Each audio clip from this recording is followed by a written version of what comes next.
Over 700 delegates from 35 countries were at the 4th annual Get Energy conference in London.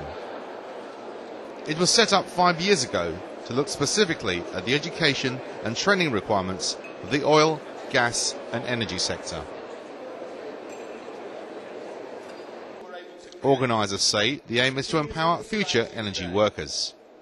The relationships that exist between the owners of oil and gas, the national oil companies, and the international oil companies, the ones we all know, the BPs and Shells, are increasingly about education and training.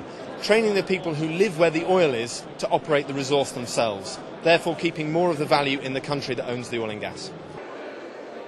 Leading educational institutions from around the world were also at the conference, offering expertise and advice on the kind of training opportunities they can offer. With growing demands for sustainable energy sources and the need for local people to be able to access it, education and training is critical.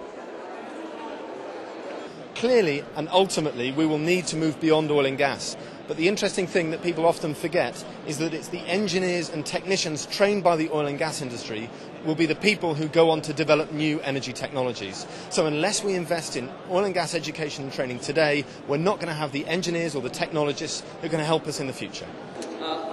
The UK government believes it's vital that we focus on the need for training and education, given the growing demands for sustainable solutions for our future energy needs.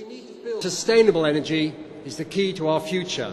World demand is going to double by 2030 to support the economic growth, the global growth in countries like India and China, in the Gulf and many other parts of the world.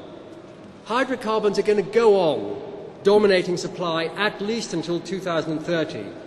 But climate change is driving the pace of new technology aimed at delivering cleaner, cost-effective, carbon-reduced energy. And this is going to require investment, not only in new technology, but in human resources. Senior oil and energy officials were given a tour of some of the companies exhibiting at the conference. There was also a ministerial summit where energy chiefs discussed working together in the future on human capability issues.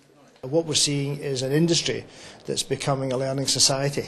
And across the globe, we've got people coming together to improve the way they do things, share ideas, develop new technologies. It's very exciting.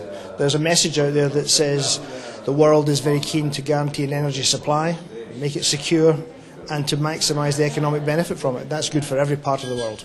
It's express really the company, the activity of company, the problem of preparing human resources, and the cooperation and partnership with the universities. The Get Energy conference provided the forum for oil and gas companies to discuss their educational and training requirements that will lead to more sustainable workforce development programs throughout the industry.